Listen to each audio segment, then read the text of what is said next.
दोस्तों रुक करते हैं दुनिया की खबरों की ओर। तो वो दुनिया की, देश और दुनिया की खबरें क्या हैं, तो आइए हम अवगत कराते चलें अपने चैनल के माध्यम से। आदाब, मैं हसरुद्दीन, आप देख रहे हैं जलाल न्यूज़ 901 टीवी चैनल।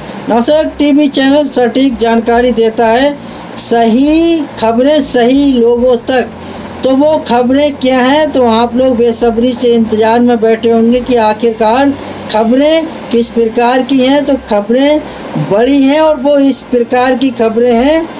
माननीय बलजीत यादव ने कांग्रेस से लोकसभा प्रत्याशी ललित यादव को समर्थन दिया। किस प्रकार समर्थन दिया बलजीत यादव, बिहार एक्स MLA। तो क्या किस प्रकार की ये खबरें हैं, तो आइए जो है हम आपके लिए खबरों से अवगत कराते चलें।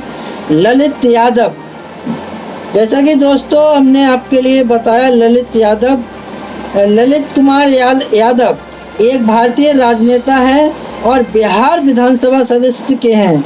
वो बिहार के दरभंगा जिले के दरभंगा ग्रामीण निर्वाचन क्षेत्र का प्रतिनिधित्व करते हैं। वो 2010 से राष्ट्रीय जनता दल के सदस्य के रूप में चुने गए थे।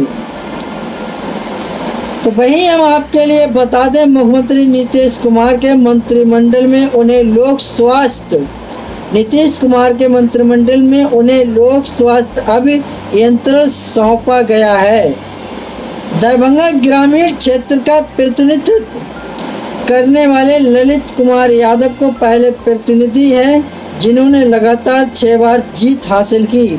1995 की हम बात करें तो 1995 में बिहार के पूर्व मुख्यमंत्री लालू यादव के समय ललित कुमार यादव पहली बार विधायक बने थे। तो इससे सटीक और इससे जुड़ी और भी कड़ियाँ हैं दोस्तों, हम उन कड़ियों से आप सभी श्रोताओं को जो है अवगत कराएंगे इन खबरों से। तो वो खबरें क्या हैं? ललित यादव का जन्म 1 जनवरी 1966 को दर्दिया दरभंगा जिले में हुआ था। ललित यादव उनके पिता का नाम गणेश यादव है। फादर ललित यादव ने 1980 में मरौना में हाई स्कूल से 10वीं की और 1982 में मधुबनी के RK कॉलेज से 12वीं की। 1984 में दरभंगा के मारवाड़ी कॉलेज से BA किया। उन्होंने 1989 में दरभंगा के ललित रामायण मिथिला यूनिवर्सिटी से MA किया। तो ये थी ललित यादव का, ये था जीवन परिचय, उनसे जीवन से जुड़ी संबंधित खबरें। तो दर्शकों, जैसा कि हमने आपके लिए उनके जीवन से जुड़ी खबरों से अवगत कराया, तो और भी मैं जो है इनसे जुड़ी खबरों को जो है आप सभी के बीच, आप सभी के समस्त रखता हूँ। आखिरकार वो क्या बड़ी खबरें हैं। संपत्ति के ब्यौरे में ललित यादव ने बताया, खुद पर तो केस कोई बहान नहीं रखते। भाजपा प्रत्याशी भूपेंद्र सिंह से 10 गुना आय उनकी पत्नी की। अलवर कांग्रेस के लोकसभा उम्मीदवार ललित यादव की सालाना आय 5 लाख रुपए है। उनकी पत्नी की आय भी 5 लाख रुपए वर्ष में। ललित व उनकी पत्नी मंजीत के पास कुल 11 लाख रुपए जेवर व 50 हजार रुपए नकदी है।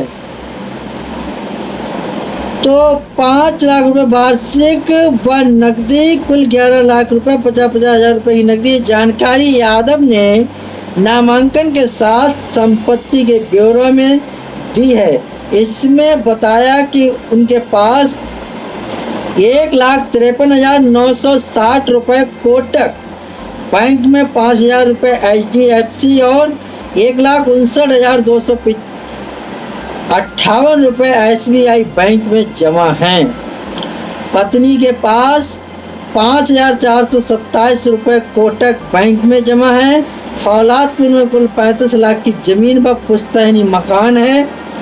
ललित पर संपत्ति विरूपणा व रेलवे लाइन पर प्रदर्शन का केस कोर्ट में विचाराधीन है।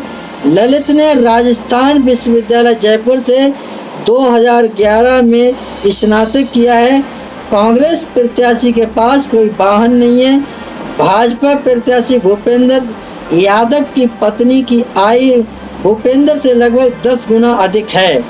2022-2023 में भूपेंद्र की आय 12,07,970 रुपये व पत्नी बबीता की आय 1,28,620 रुपये थी। 1,28,83,620 रुपये थी। उनके पास पति भूपेंद्र से 22 लाख रुपए की अधिक संपत्ति भी है। भूपेंद्र की कुल 63,31,807 रुपए की संपत्ति में 69,000 रुपए कैश है। इनमें HDFC दिल्ली में 3,98,035, SBI दिल्ली में 8,99,917, यूपी बैंक में दिल्ली में 1,32,375 और SBI अशोक सर्कल अलवर में 10,000 रुपये हैं। मैक्स लाइफ 1,92,920 रुपये, 4,21,178 की इंश्योरेंस पॉलिसी है। 2,90,000 रुपये की अल्टो व कीमत 26,80,00,000 रुपये की इनोवा क्रिस्टा कार तथा 10,20,000 का 150 ग्राम सोना व 76,582 रुपये की 1 तोला चांदी है। एक ऑफिस व लाइब्रेरी है जिसकी कीमत 5 लाख रुपये। इनकी पत्नी बबीता के पास 1,35,54,230 रुपये की संपत्ति जिसमें 55,000 रुपये नकद, HDFC दिल्ली में 68,077 रुपये, SBI दिल्ली में 55,428 रुपये, यूपी बैंक दिल्ली में 13,44,882 रुपये और ला फार्म में 65% हिस्सेदारी है। इसकी कीमत 8,69,087 रुपये। इसके अलावा मैक्स लाइफ की 4,60,000 व 98,000 और 1,60,000 की पॉलिसी 1,12,033,756 की इको स्पोर्ट साकार 1 किलो 150 ग्राम सोना कीमत 78,20,000 रुपये, 4,90,000 रुपये की डायमंड ज्वेलरी लाइब्रेरी ऑफिस जिसकी कीमत 9 लाख रुपये। भूपेंद्र लॉ कॉलेज अजमेर से LLB हैं। तो दर्शकों, ये था इनकी संपत्ति का ब्यौरा। उनके पास कितनी संपत्ति है, उनकी पत्नी के पास कितनी संपत्ति है। तो ललित यादव ने सम्राट चौधरी को दी नसीहत, कहा पिता के सिफारिश पर लालू ने बनाया था मंत्री, ऐसे व्यक्ति को सल्यूट करना चाहिए। बिहार के उपराष्ट्रपति सम्राट चौधरी ने लालू परिवार पर निशाना साधते हुए कहा था कि इस परिवार का मतलब है गुंडा राज स्थापित करना है। वहीं सम्राट चौधरी पर अब इंडिया गठबंधन के दरभंगा लोकसभा सीट के उम्मीदवार ललित यादव ने निशाना साधा है। उन्होंने कहा कि लालू यादव गरीब, पिछड़े और शोषित वर्ग के लोगों के लिए मसीहा हैं। कम उम्र में लालू ने उन्हें मंत्री बनाया। सम्राट चौधरी को ये शोभा नहीं दे रहा है। लालू यादव ने उनके पिता के कहने पर मंत्री बनाया था। सम्राट को तो ऐसे व्यक्ति को सल्यूट करना चाहिए, इतनी ऊंची और छोटी बात नहीं बोलनी चाहिए। मुकेश सैनी को बताया था छोटा भाई। दरअसल सम्राट चौधरी ने कहा था कि लालू परिवार से आप क्या अपेक्षा कर सकते हैं। उनके परिवार का मतलब है गुंडा राज स्थापित करना, भ्रष्टाचार स्थापित करना, लूट खसोट स्थापित करना और कानून को तोड़कर आगे बढ़ाना। ये लालू यादव का परिचय है। वहीं उन्होंने मुकेश सैनी पर कहा था कि वो छोटे भाई हैं, उस पर क्या बोलना, अपना अपना राजनीति करते हैं और करते रहेंगे। बलजीत सिंह लुधियाना लोकसभा चुनाव 2024 परिणाम। बलजीत सिंह निर्दलीय, आयु इनकी 48 वर्ष, लिंग पुरुष, शैक्षिक योग्यता स्नातक, प्रोफेशनल व्यवसाय, उपवैध, शामिल शिक्षक, आपराधिक मामले 0, देनदारियां 0, चल संपत्ति काफी भी है इनके पास। तो चल संपत्ति 8,90,000 है, अचल संपत्ति 0, संपत्ति 8,90,000, कुल आय 8,70,000, जीवन साथी का व्यवसाय करना। तो दर्शकों, ये वो कड़ियाँ थी जिन कड़ियों से हम श्रोताओं आपके लिए जो अवगत करा है। राजस्थान के लोकसभा चुनाव परिणाम का एनालिस्टिक ओवर कॉन्फ्रेंस में जाट, राजपूत और ST/SC का गठित नहीं समझ पाए, क्या बदले जाएंगे मुख्यमंत्री। लोकसभा चुनाव के परिणाम में राजस्थान ने राजनीतिक समीकरणों की पुरानी घिसी पिटी परिभाषा को बदल कर रख दिया है, साथ ही कई मिथकों को भी तोड़ दिया है। भविष्य के लिए नतीजों में काफ़ी कुछ छुपा है। कांग्रेस गठबंधन खुश है क्योंकि 25 में से 11 सीटें जीती है। इससे भी बढ़कर इसलिए कि देश में इंडिया गठबंधन ने 234 सीटें हासिल की हैं। भाजपा में भारी चिंता है क्योंकि सबसे सुरक्षित राजस्थान से 11 सीटें उसने गंवा दी हैं। देश में भी सीटें कम हुई हैं। पिछली 2 बार से भाजपा को यह पूरी सीटें मिलती आ रही हैं थी। 2019 में तो कांग्रेस की सरकार के बावजूद भाजपा सभी 25 सीटें जीती थी। तो वहीं हम बात करते हैं भाजपा के हैट्रिक से चूकने से कई सवाल भी उठ रहे हैं। आखिरकार इस हार के कारण क्या है, जिम्मेदार कौन है, क्या राजस्थान में मुख्यमंत्री को बदला जाएगा। एनालिस्टिक में सभी सवालों के जवाब जानने की कोशिश करते हुए सवाल, राजस्थान में भाजपा ने 11 सीटें गंवा दी, इसका कारण क्या है। मध्य प्रदेश और छत्तीसगढ़ से राजस्थान के नतीजे बिल्कुल अलग हैं। किस प्रकार से अलग है। चुनाव की शुरुआत से ही भाजपा के नेता से लेकर कार्यकर्ता ओवर कॉन्फिडेंस में रहे। राजस्थान को भाजपा का गढ़ होने का मिथक पाल लिया। स्थानीय मुद्दे बजाय राष्ट्रीय मुद्दों के भरोसे रहे। यहाँ की जातिगत घाटी राजनीति को समझकर सुलझने वाला कोई नेता नहीं था।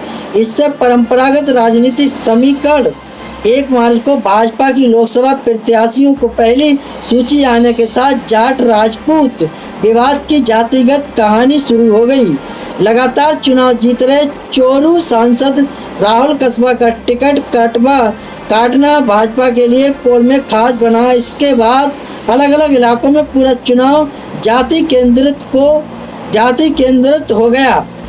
इस बात को समझकर डैमेज कंट्रोल करने वाले नेता भी पार्टी में नहीं था, बल्कि जीत के आत्मविश्वास में इस आग को और भड़का दिया। इस कारण कई सीटें भी हारे।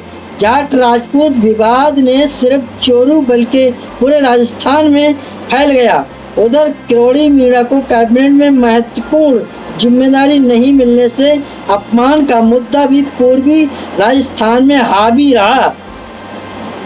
सवाल, पिछले 2 चुनावों से भाजपा लगातार जीत रही है, इस बार क्या अलग था।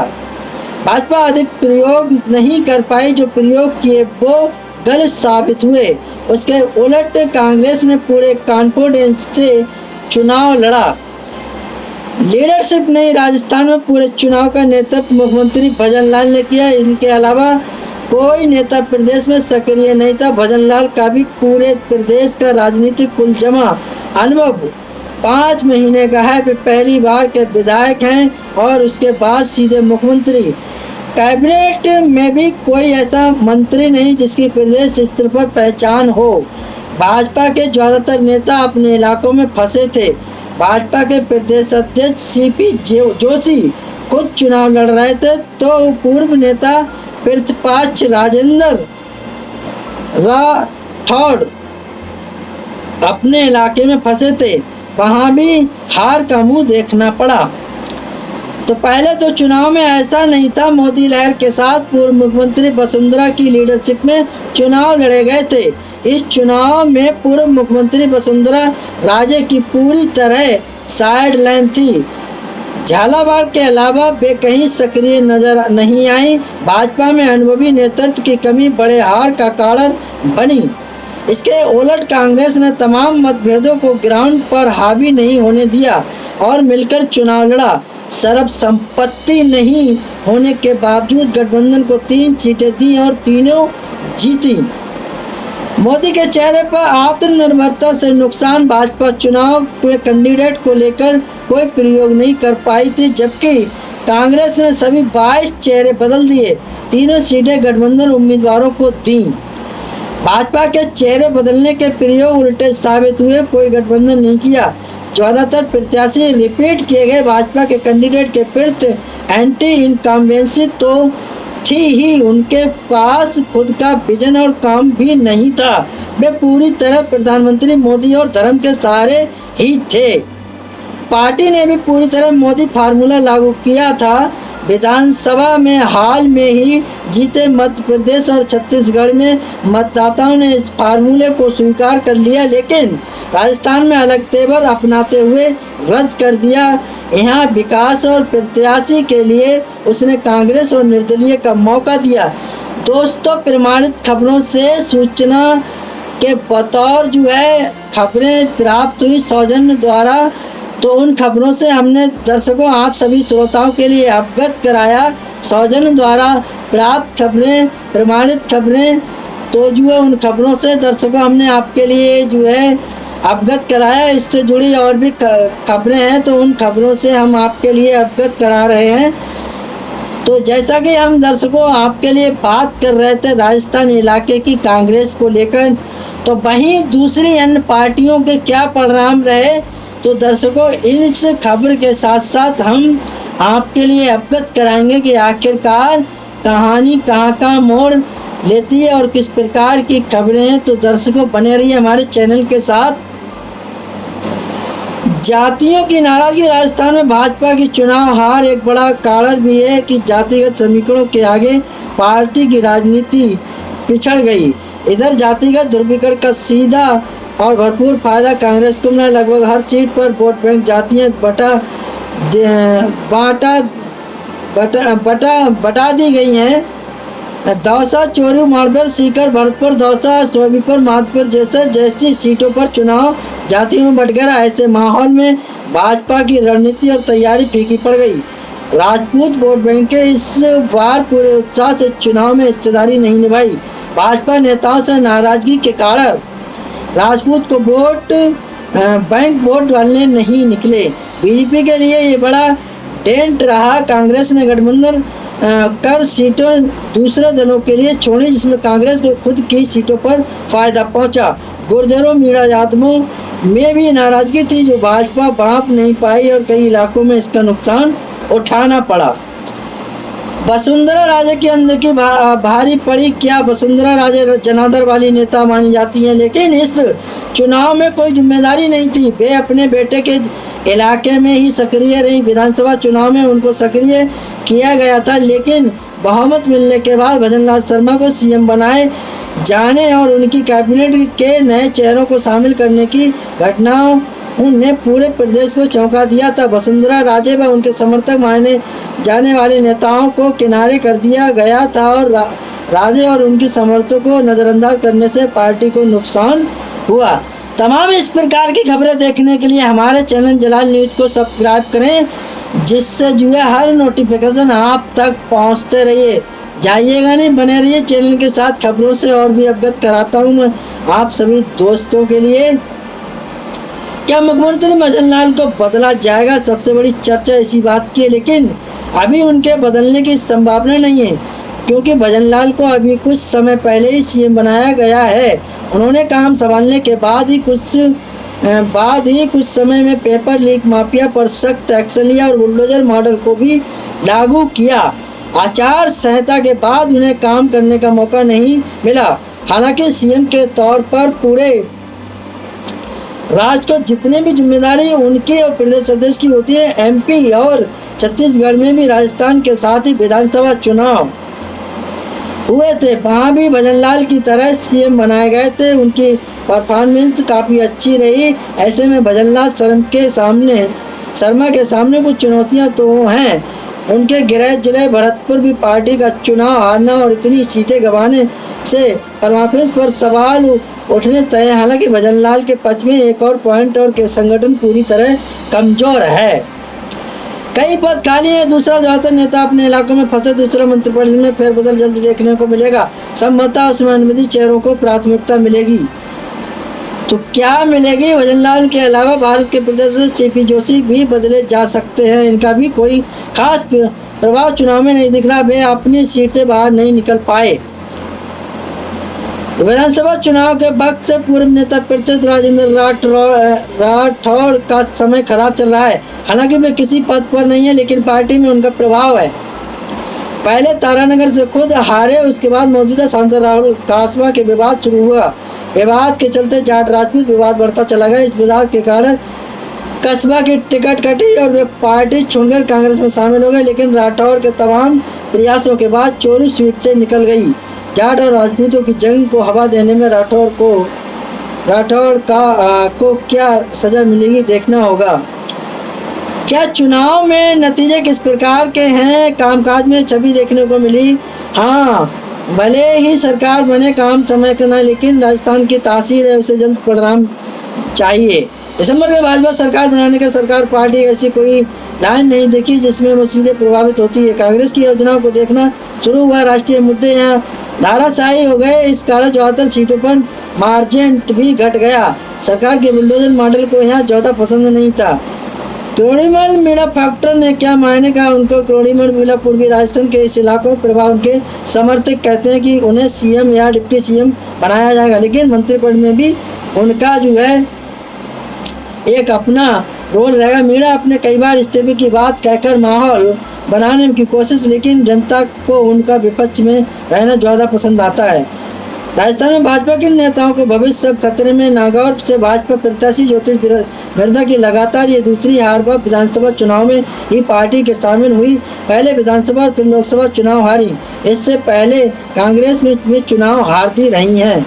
केंद्रीय मंत्री रहते हुए बाड़मेर जैसलमेर सीट से केंद्रीय मंत्री कैलाश चौधरी हार गए। ये भी उनके लिए चिंताजनक होगा। पूर्व नेता परिषद राजेंद्र राठौड़ सहित कुछ नेताओं सामने संकट रहेगा। कांग्रेस के नेता का कद कितना घटा बढ़ा? पूर्व मुख्यमंत्री अशोक गहलोत भले अपने बेटे महबूब को नहीं जिता पाए, लेकिन सीकर बांसवाड़ा और नागौर में गठबंधन में उनकी बड़ी भूमिका रही। तीनों सीटें जीत ली गई। इसके अलावा अमेठी के प्रभारी रहे, वहां भी पार्टी ने जीत दर्ज की। ऐसे में उनका कद बढ़ाना तय है। कांग्रेस के प्रदर्शक गोविंद सिंह डोटासरा के आक्रामक रवैया और सरकार पर प्रभाव में से छवि बनी है, उसमें उनका काफ़ी प्रभाव बढ़ा है। पूर्व डिप्टी सीएम सचिन पायलट भी चुनाव में अपने प्रभाव वाले जगहों पर प्रत्याशी को जीतने में कामयाब रहे। ऐसे में कांग्रेस की तीनों नेताओं का कद काफ़ी बड़ा है। खचारिया रिवाज जैसे नेता भले चुनाव हार गए, लेकिन पार्टी में इनके प्रति सहानुभूति रहेगी, क्योंकि वहां चुनाव लड़ने को कोई तैयार नहीं था। कांग्रेस की चुनावी रणनीति क्या खास है और बीजेपी कहां पिछड़ी? राजस्थान की बीजेपी सरकार बनने के बाद पार्टी उत्साहित इस बार टारगेट 25 सीटों में जीतने का लिया था। वहीं कांग्रेस ने क्षेत्र में पकड़ रखे वाले विधायकों सहित अच्छे कैंडिडेट को मैदान में उतारा। कांग्रेस विधायकों में से मुरारीलाल मीणा, हरीश मीणा और विजेंद्र ओला जीत गए। केवल दलित यादव हार गए। इससे कांग्रेस को 3 सीटों का फायदा मिला। कांग्रेस की दूसरी रणनीति भी सफल रही। राजस्थान में कांग्रेस ने गठबंधन की सभी सीटों पर जीत की। इसमें आयरल एलपी ने हनुमान बेनीवाल ने नागौर, सीपी के अमरनाथ सीगर और बीजेपी के राजकुमार राठौर बरसापड़ा में बाजीपुर को हरा दिया। बीजेपी को हराते राहुल कस्बा का टिकट काटना में बीजेपी को भारी पड़ गया। विधानसभा चुनाव में पार्टी में शामिल कर ज्योति मिर्दा को टिकट दिया। वे विधानसभा चुनाव के बाद इस बार लोकसभा चुनाव भी हार गईं। युवा नेता को नहीं साधा। पश्चिम राजस्थान में बीजेपी के बड़े नेताओं ने अपनी राजनीतिक विरासत को बचाने के लिए युवा नेता रविंद्र सिंह भाटी को बीजेपी में शामिल नहीं होने दिया। इसका नुकसान उन्हें विधानसभा चुनाव में भी हुआ और लोकसभा चुनाव में भी छोटी सी लड़ाई ने बीजेपी के हाथ से बाड़मेर की सीट छीन ली। सीएम भजनलाल शर्मा ने इस लड़ाई को भांपा जरूर था, लेकिन समझा नहीं था। दक्षिण राजस्थान एसपी की वोट बैंक बीजेपी खिसका। कांग्रेस ने जीता। शेखावटी एससी वोट के बैंक के खिसकने की शुरुआत बीजेपी ने उस समय से ही हो गई जब पूर्वी राजस्थान के बीजेपी के एकमात्र बड़े नेता क्रोड़ीमल मीणा को भजनलाल सरकार में डिप्टी सीएम नहीं बनाया। इसका इसके बाद भी उन्हें अपनी पसंद के मंत्रालय नहीं दिए गए। यही वजह थी उन्होंने देरी से पदभार ग्रहण किया। किरोड़ीमल और भाई के लिए टिकट मांग रहे थे, लेकिन उन्हें नहीं निराश लगा। किरोड़ीमल की उदासीनता और अंदर खाने में उनकी राजनीति पूरी राजस्थान में बीजेपी का साफ कर दिया। इसी तरह से शेखावटी की तीनों सीटें सीकर चोरू झुंझुनू कांग्रेस गठबंधन के हाथ में आ गईं। दक्षिण राजस्थान में बीजेपी पहले से ही कमजोर थी। उसका तोड़ निकालने के लिए उन्होंने कांग्रेस के कद्दावर नेता महेंद्रजीत सिंह मालवीय को बीजेपी में शामिल करवाया, लेकिन कांग्रेस ने भारत आदिवासी पार्टी से गठबंधन करके खेल बिगाड़ दिया। भजनलाल कैबिनेट भी फेरबदल होगा। अनुभवी किस प्रकार का अनुभवी आचार संहिता कार्य मंत्री काम करने का मौका नहीं मिला, लेकिन फार्मेसी आलकमान में पूरी नजर संगठन में बदलाव नजर आते हैं। इसमें सबसे रहेगा क्या देश अध्यक्ष चेहरा बदलेगा। माना जा रहा है सीएम और प्रदेश दोनों ही ब्राह्मण जाति से हैं। संगठन में बदलाव लाना और होगा चर्चा के लिए ये चेहरा राजपूत कजाट समाज में से भी हो सकता है। तीनों चुनाव में जीत का अंतर, पिछले तीनों चुनाव को देखें तो पाएं कि हर जगह जीत और अंतर काफी रह गया। खासतौर पर भाजपा की बड़ी मार्चेंट वाली सीटों पर इस बार अंतर काफी हुआ। 4 सीटों में ऐसी जहां भाजपा की जीत का अंतर 1 लाख से कम रहा। कुल मिलाकर भाजपा की 11 सीटों में से हार के तुरंत बाद राजस्थान कैबिनेट मंत्री किरोड़ीमल लाल ने रामचरितमानस की चौपाई उल्लेख करते हुए इस्तीफे के संकेत दिए। संभवतः आजकल में इस्तीफे भी देंगे। भाजपा के हार के कारण रामचरितमानस ने एक प्रसंग छिपे लंका जाते हुए राम लक्ष्मण का विवाद में भगवान राम से ने आप स्वयं इतने शक्तिशाली एक बार समुद्र को छूकर सकते हैं, फिर अनुपम विनय क्यों। भगवान राम का उनको शपथ लेकर और शांति से परिस्थितियों को हल किया जाना चाहिए। भगवान राम से सूझबूझ देखते हुए सबको साथ लेकर लंका विजय की थी, लेकिन राजस्थान भाजपा में न कोई ऐसा नेतृत्व था और न नेताओं को साथ लेने की जरूरत महसूस की गई। जीत को लेकर इतने ओवर कॉन्फिडेंस में कहीं से डैमेज कंट्रोल भी नहीं किया गया। तो जो है यहाँ राजस्थान में लोकसभा चुनाव परिणाम क्या 360 डिग्री कवरेज। राजस्थान में 10 साल के बाद खुला कांग्रेस का खाता। भाजपा ने जीती 14 सीटें, 5 विधायक सांसद बने, 1 मंत्री और 2 सांसद चुनाव हारे। राजस्थान की 9 हार सीटों का रिजल्ट बांसवाड़ा में रोत की जीत से चौंकाया। केंद्रीय मंत्री कैलाश चौधरी तीसरे नंबर पर थे, खिसके रविंद्र भाटी हारे। राजस्थान की 25 लोकसभा सीटों का डिटेल रिजल्ट भाजपा की लीड अलवर कोटा में 6 गुना कम हुई। महाराणा प्रताप की वंश सबसे ज्यादा वोट से जीती। 3 मंत्री लोकसभा अध्यक्ष की लीड 4 गुना कम हुई। राजस्थान में हैट्रिक से कई क्यों चूकी भाजपा। कांग्रेस को 10 साल बाद कैसे मिल रही बड़ी सफलता। राजस्थान की 25 सीटों पर काउंसिलिंग भाजपा के मुन्नालाल ने पूर्व कलेक्टर को हराया। जानिए कि सीट पर कौन जीता। तो दर्शकों, ये वे खबरें थी जिनसे हमने आपके लिए अवगत कराया। दोस्तों, मैं इसी प्रकार की लास्टेड खबरें लेके आपके बीच होता हूँ। मुझे उम्मीद है आप सभी लोगों ने खबरों को जांचा परखा होगा। खबरों से आप सभी लोग अगर सहमत हैं तो एक आगाज कीजिएगा, चैनल को लाइक शेयर कमेंट कीजिएगा, घंटी वाला बटन ऑल करना ना भूलें, जिससे एक हौसला अफजाई होती है, हमारे लिए एक सहानुभूति प्राप्त होती है, एक मोटिवेशन मिलता है। उसी मोटिवेशन को लेकर हम आपके बीच उपस्थित होते हैं। तो दोस्तों जो है, मेरा खबर दिखाने का मकसद रहा किसी के लिए ठेस न पहुंचाना। तो जो है, मेरा खबर दिखाने का मकसद रहा किसी को ठेस न पहुंचाना। तो दोस्तों, खबरों में हमारे साथ बने रहने के लिए हमारे चैनल जलाल न्यूज 901 के लिए सब्सक्राइब करें, जिससे हर खबर आसानी से मिल सके। तो दोस्तों, खबरों में हमारे साथ बने रहने के लिए हमारे चैनल जलाल न्यूज 901 के लिए सब्सक्राइब करें, जिससे हर खबर आसानी से मिल सके। तो दोस्तों, मेरा खबर दिखाने का मकसद रहा लोगों के लिए जागरूक करना, ना कि किसी की भावनाओं को ठेस पहुंचाना। तो दोस्तों, इसी प्रकार की लेटेस्ट खबरें लेके आपके समस्त हाजिर होता हूं। तो फिर मुलाकात होगी, जल्द मुलाकात होगी नई खबरों के साथ। तो जब तक दीजिए इजाज़त। जय हिंद।